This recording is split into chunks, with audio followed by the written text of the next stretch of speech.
Bonjour, vous écoutez le JT, le journal du télétravail de management, votre nouveau podcast quotidien et à distance sur les nouvelles façons de travailler.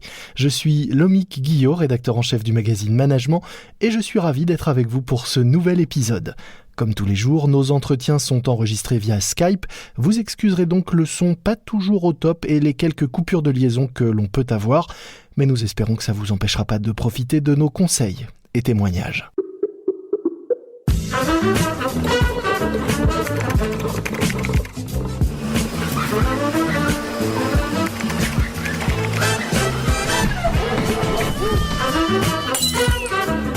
C'est le journal du télétravail.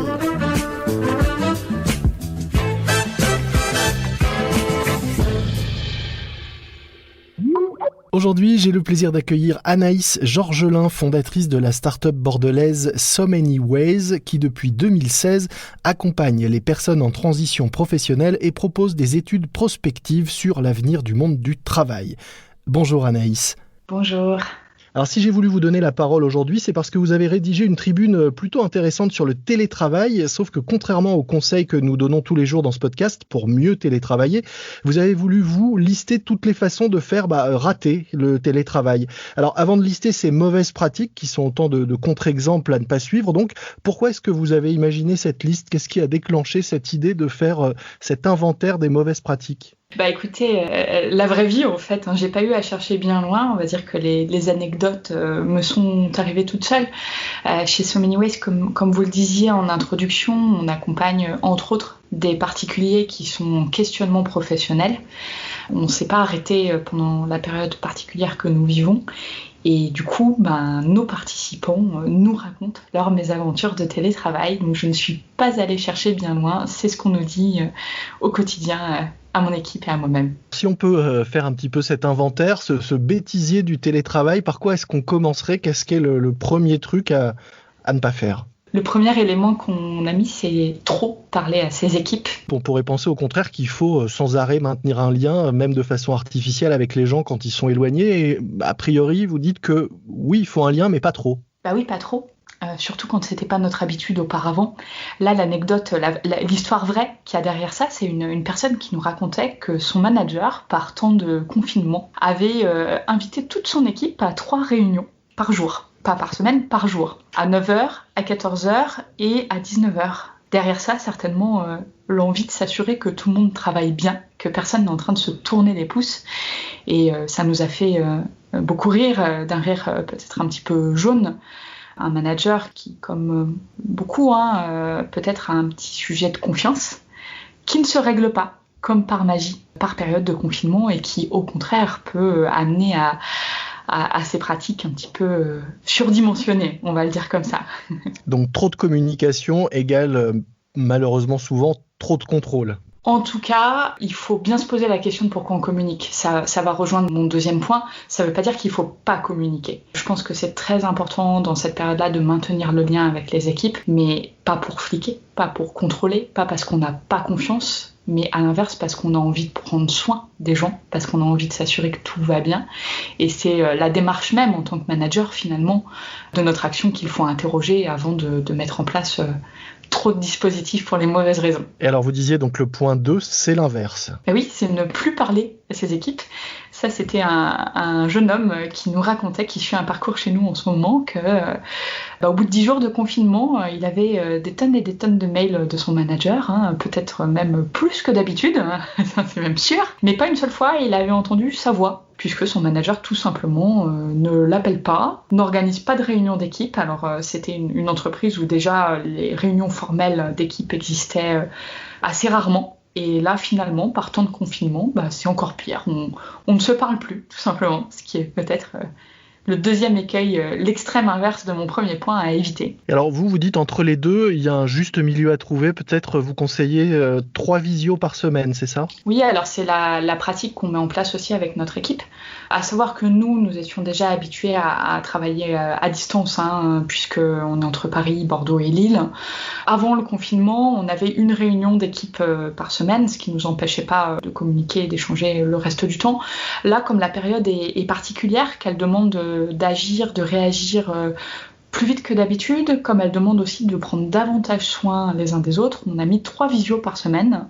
Une le lundi, début d'après-midi pour nous, comme d'habitude. C'est notre réunion d'équipe où on partage les priorités du moment. On a rajouté à ça 2 choses. Une escale du mercredi à 14h, 30 minutes, pause café, pour partager des informations clés, des besoins d'aide, des nouvelles données du monde incertain dans lequel nous vivons. Et puis une dernière, vendredi en fin de journée, pour faire un petit temps plus informel, où on parle pas trop boulot, on se félicite de ce qu'on a à se féliciter, on prend le temps de rire, de parler d'autres choses et de se souhaiter surtout un bon week-end. Et vous disiez également qu'au-delà de ces temps collectifs communs, il fallait aussi favoriser des échanges peut-être plus individuels avec certains membres de son équipe. Oui, en tant que manager, faut être quand même bien conscient que nos collaborateurs en ce moment peuvent passer par des choses qui sont pas évidentes, que ce soit de la sphère privée qui vient évidemment impacter la sphère professionnelle, et faut pas se mentir, et il faut créer pour moi le climat de confiance qui permet de se dire les choses.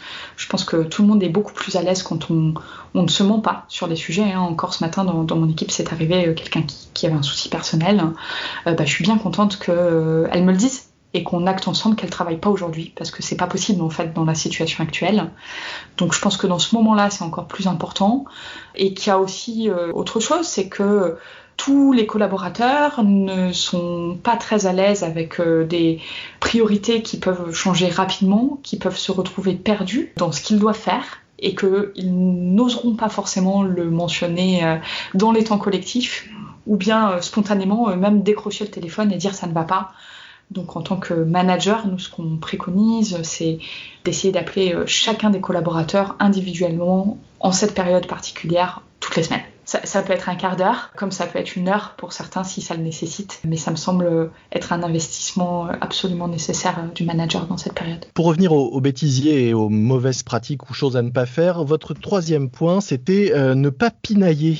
Alors pourquoi ? Quel exemple vous a inspiré ce conseil ou ce point ? Notre personne qui nous racontait, en fait, c'est une professionnelle très reconnue dans son entreprise, qui avait donc de l'autonomie sur son poste, qui avait des responsabilités, et passé en télétravail, son manager s'est mis à relire toutes ses slides, une par une, toutes ses productions. Finalement, derrière ça, derrière le pinaillage que j'amène là, c'est surtout le changement de comportement qui est important à garder en tête. C'est-à-dire que c'est pas parce qu'on est en télétravail qu'en tant que manager, il faut traiter différemment et travailler différemment avec chaque cas individuel. Évidemment, les moyens changent, mais le fond ne doit pas changer. C'est-à-dire que si vous êtes avec un collaborateur à qui vous laissiez de l'autonomie, il faut continuer de lui donner de l'autonomie. Et à l'inverse, parce que l'inverse est vrai aussi, des collaborateurs qui avaient besoin d'aide, peut-être des juniors, ont toujours besoin d'aide. Donc derrière ne pas pinailler, c'est maintenir les mêmes comportements pour envoyer un message de confiance et de continuité aux collaborateurs. Le problème du pinailleur, c'est peut-être aussi le manager qui, une fois en télétravail, se rend compte qu'il n'a rien à faire. S'il prend le temps de prendre soin de tout le monde, je pense qu'il a de quoi s'occuper quand même. C'est là le vrai management d'ailleurs, la vraie histoire du management. 4e point, à propos de changement, justement, vous disiez dans les changements de comportement, c'est vrai que la crise que l'on traverse est particulièrement dure, peut être angoissante à bien des niveaux, et malgré tout, vous conseillez de ne surtout pas exclure l'humour et de ne pas oublier l'humour dans les relations. Oui, la vraie vie des entreprises, c'est que nombre de personnes sont aussi contentes de se lever le matin pour aller retrouver des collègues avec qui on peut s'amuser. Et c'est pas incompatible de travailler et d'être dans la joie et la bonne humeur. Au contraire, c'est même plutôt bon signe, c'est que ça se passe bien. C'est pas parce qu'on est en télétravail qu'il faut l'exclure, c'est pas parce que la situation est complexe qu'il faut l'exclure, on en a peut-être encore plus besoin que jamais. Donc créer des espaces où on peut rire, où c'est autorisé, où c'est même encouragé. Vous-même, vous le pratiquez ? Depuis le début, comme je vous disais, dans mon équipe, on a l'habitude de travailler à distance, on utilise comme outil Slack, il y en a d'autres, sur Slack, le principe, c'est qu'on peut créer des channels par sujet. Nous, on a un channel qu'on appelle So Many Fun. C'est l'endroit où on partage nos blagues, nos traits d'esprit, les choses qui nous font rire. Il y a des jours où il se passe plein de choses. Il y a des jours où on est moins dans ce mode-là et il n'y a rien. Il faut que ça reste aussi naturel. Mais ça vous remonte instantanément le moral et c'est important. Donc n'hésitez pas à partager les choses même légères, futiles ou totalement même décalées avec avec vos collègues ou simplement entre amis. Voilà, en tout cas, c'est pas parce qu'on est loin en télétravail qu'on ne peut pas retrouver ce qui fait aussi le sel parfois des relations de travail, qui est de passer des bons moments avec des gens. Autre travers du télétravail, vous avez noté exiger l'immédiateté. C'est vrai qu'avec tous ces outils, vous parliez de Slack, il y en a bien d'autres, on a l'impression que les communications sont instantanées. On abolit la distance, même si on est éparpillé, en l'occurrence vous avec vos collaborateurs à différents endroits de la France. Et bien malgré cette abolition des distances et parfois des délais, il ne faut pas s'imaginer que les choses peuvent se faire systématiquement d'un claquement de doigts, c'est ça ? Oui, et puis à l'inverse, c'est même contre-productif. Il s'avère qu'on accompagne des managers dans la mise en place du télétravail et il a fallu faire un petit peu de pédagogie pour expliquer à ces managers qu'il ne faut pas exiger l'immédiateté parce que c'est contre-productif et que c'est pas parce que les gens répondent qu'ils travaillent en fait. Parce qu'on est capable d'être très très très ingénieux pour s'assurer qu'on répond très vite alors qu'on fait rien. Alors que quand on est en train de travailler sur un sujet de fond, normalement on n'est pas sur ses mails. Normalement, on n'est pas sur le réseau social de l'entreprise en train de guetter toutes les notifications. Donc un manager qui exigerait l'immédiateté, c'est-à-dire qui envoie un mail, s'il n'a pas la réponse dans les 15 minutes, il envoie un élément sur la messagerie instantanée, puis il décroche son téléphone. Il empêche finalement ses collaborateurs de se concentrer sur des sujets de fond. Donc ralentissez et acceptez que les choses ne soient pas immédiates à distance, même si les collaborateurs ou collègues ont l'impression ou donnent l'impression d'être connectés en permanence. Laissez-leur du temps pour travailler sur le fond. Et à propos de tout cela, alors pour sortir des contre-exemples et du bêtisier, vous avez chez vous, au sein de So Many Ways, instauré avec votre équipe une charte du télétravail. Est-ce que vous pouvez nous en parler et nous dire en quoi est-ce que c'est une bonne idée et en quoi on peut s'en inspirer au sein de sa propre équipe ou entreprise ? Vous savez ce qu'on dit, parfois les choses sont évidentes, mais elles vont mieux en le disant. C'est un peu la même chose, mais en l'écrivant, finalement. Co-construire une charte du télétravail, déjà le co-construire me semble essentiel, surtout par les temps qui courent. Parce que si c'est le chef qui le fait dans son coin, il y aura beaucoup moins d'adhésion que si c'est co-construit avec les collaborateurs. Ça permet d'avoir un cadre de référence. Ça permet de s'interroger sur les pratiques. Ça permet, si vous devez intégrer des personnes, que ce soit pendant la crise qu'on vit actuellement ou après, d'avoir un document de référence, de commencer à poser les jalons et les briques d'une culture d'entreprise ou d'une culture d'équipe à l'échelle d'une équipe qui fonctionne, qui est éprouvée, qui est partagée et qu'on peut retrouver à n'importe quel moment avec des règles du jeu claires. Peut-être pour donner un exemple qui va dans le sens de mon dernier point sur l'immédiateté, nous, il y a une règle très simple, c'est que si c'est urgent, on décroche le téléphone. Ça veut dire que tout ce qui est envoyé par tout autre canal ne demande pas de réponse immédiate. Et ça soulage en fait les collaborateurs parce que c'est clair. Ils n'ont pas à culpabiliser, ils n'ont pas à être derrière sans cesse les outils de messagerie instantanée. Ça va mieux en le disant, effectivement. Et donc, si on a bien suivi tout ce qu'on dit depuis tout à l'heure, pour co-construire cette charte, il ne faut pas fixer 5 réunions dans la semaine, pinailler sur le moindre mot de la charte, la faire au premier degré et exiger qu'elle soit appliquée immédiatement par tout le monde. C'est un bon résumé. C'est à peu près ça. C'est ça.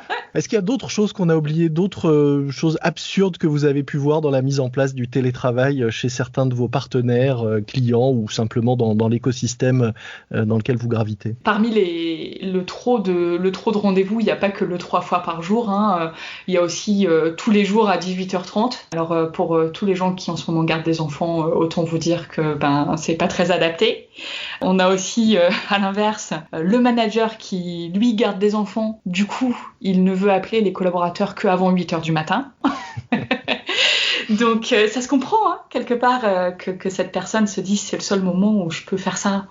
Mais il faut être créatif, il faut qu'on fasse du moment qu'on vit une opportunité de se réinventer sans créer de la souffrance au travail. Il y en avait déjà avant le moment qu'on vit et c'était pas très productif. Il y en aura peut-être encore plus après. C'est pas une fatalité, il faut qu'on soit tous très vigilants en ce moment, et le seul message que je passe tous les jours, c'est prenez soin de vos équipes. Prenez soin de vos équipes aujourd'hui, elles vous le rendront au quintuple. C'est la seule manière de faire pour moi, pour les entreprises qui ont envie de s'en sortir. Prenez le temps de prendre soin de vos équipes dans le moment qu'on vit. Merci beaucoup pour ces conseils, ces vrais conseils et ces anti-conseils également. Et bon télétravail. C'est moi qui vous remercie. Et bon courage et plein d'optimisme à tous. C'est la fin de notre JT, le journal du télétravail, un morceau que je vous suggère d'ajouter à votre playlist de confinement. Puisqu'on parlait de ces patrons qui surcommuniquent et parlent trop, je vous propose You Talk Too Much par le chanteur américain Joe Jones, une chanson qu'on connaît parfois en français, interprétée par Richard Anthony sous le titre Tu parles trop, mais qui est vraiment sympa dans sa version originale. Et puis un podcast que je vous recommande, Moment de vérité, le podcast qui vous aide à mieux présenter vos idées. Il s'agit d'un nouveau podcast animé par Bruno Clément, qui est cofondateur de The Presenters, un cabinet de conseil qui vous aide justement à mieux présenter et vendre vos idées. C'est un podcast enregistré comme le nôtre en confinement et qui vous propose en 5 minutes par épisode des conseils concrets et pratiques pour travailler la prise de parole. Moment de vérité, un podcast à écouter donc. Et puis, moment de vérité pour nous, si vous aimez notre JT, eh bien, notez-le. Mettez-nous de préférence 5 étoiles sur Apple Podcast par exemple et abonnez-vous pour ne rater aucun épisode. Moi je vous dis à demain, soyez prudents, respectez les consignes et les gestes barrières, restez chez vous, portez-vous bien et bon télétravail à tous. C'est le journal du télétravail.